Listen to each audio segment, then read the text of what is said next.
Imagine you want to play a game you bought with your own hard-earned money, but one day, a server goes down, and you can't play it for a while. Sucks, right?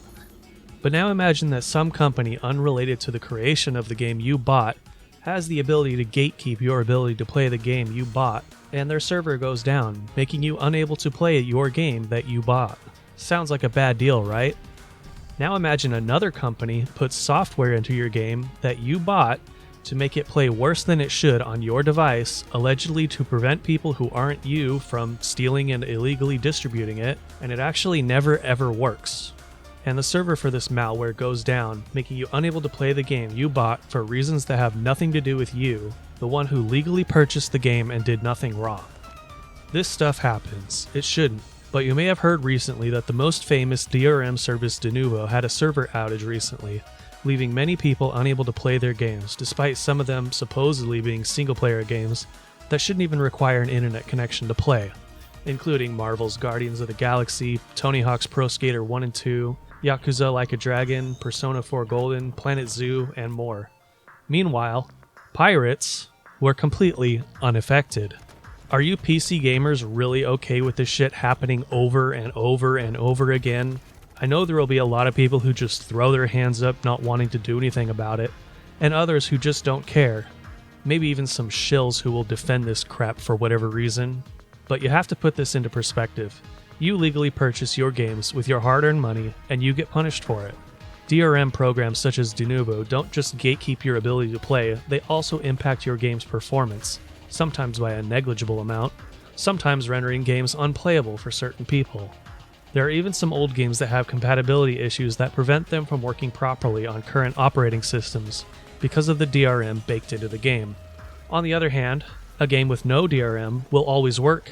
You can take your laptop or PC or tablet or whatever into the middle of nowhere with no Wi-Fi and play to your heart's content with nothing to stop you. You can copy and back up your games as you please, or even share them with other people with nothing to stop you. And while you play the game, there's no bloatware or malware impeding your enjoyment of the game, with no risk of being unable to play without some arbitrary company's server status. And do you know which games have no DRM? Games from GOG, yes, but companies are so blinded by the false notion that DRM works that many of them won't release anything on that store, despite the better cut for developers. Cracked and pirated games have no DRM. So if you were to pirate a game instead of buy it on the Steam or Microsoft Store, etc., you will get a truly free version that you can use anywhere at any time without any restrictions, and it will perform better. The fact that games released with extensive DRM bloat are usually cracked within a few days or even a few hours of release makes DRM even more pointless. You heard that right.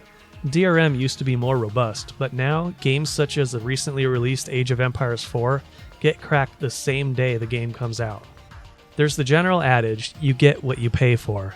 But this isn't true for PC games with DRM anymore, because the free version exists that is far superior to the official release. In fact, a lot of people have argued that DRM actually causes more piracy and not less, because it creates more incentive to hack and mod these programs out of games. The one main exception to this is multiplayer games, since you need a degree of anti-cheating software in them. But these companies brazenly put DRM and kernel-level anti-piracy software into games that are single-player only, and it's time people actually start putting their foot down. It's a tall order, I know, as gamers are not exactly the most rational of consumers in my opinion. Don't ask questions, just consume product and then get excited for next product. But it needs to happen. Back in 2011, when the Elder Scrolls V Skyrim released, it got a lot of critical reviews and low scores from customers for requiring Steam back when they were still selling physical copies of the game. I remember being really angry about that myself, to the point where I didn't want to buy the game anymore, despite how hyped I was for it. But eventually, PC gamers laid down and accepted Steam as the new normal.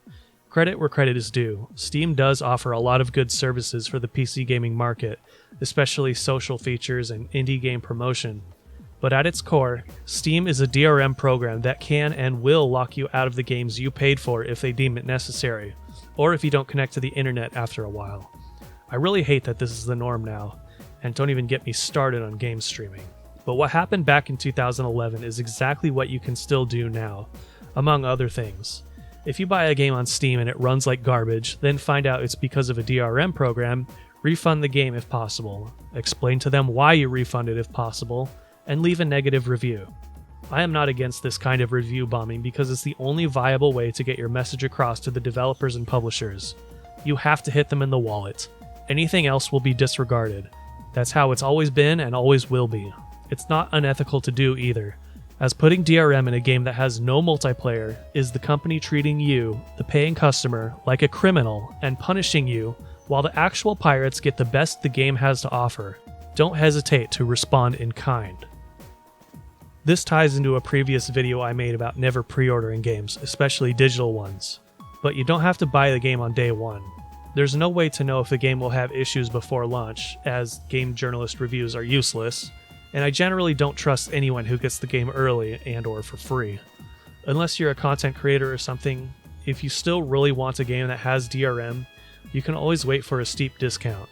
I don't begrudge anyone who doesn't want to go the piracy route and has no other option, but you should still be more aware of what you buy. Another thing you can do is prioritizing buying games from GOG or other DRM-free storefronts if there are any, which is what I've been doing for PC games since a few years ago. GOG even has a much better revenue split with developers, meaning more of your money goes to the people that made the game, but that's another story. I don't want to sit here and simp for GOG, but it's an option. There are also games on Steam, Epic, and even a handful on the wretched Microsoft Store that are DRM free, but it's up to you if you want to do your research on that. Hopefully, though I doubt this will happen, things like Denubo will become a thing of the past. Unfortunately, that may end up doing a lot of damage in the process, as many games will become non-functional if Denubo servers just deactivate one day. But modders and abandonware salvagers will seemingly always come to the rescue. After all, if they can make the disaster of a post-Securom janky glitchfest like Black and White fully functional on Windows 10, anything is possible. And that's all for me. I'm not claiming to be an expert on any of this stuff, but I think I've made my thoughts pretty clear.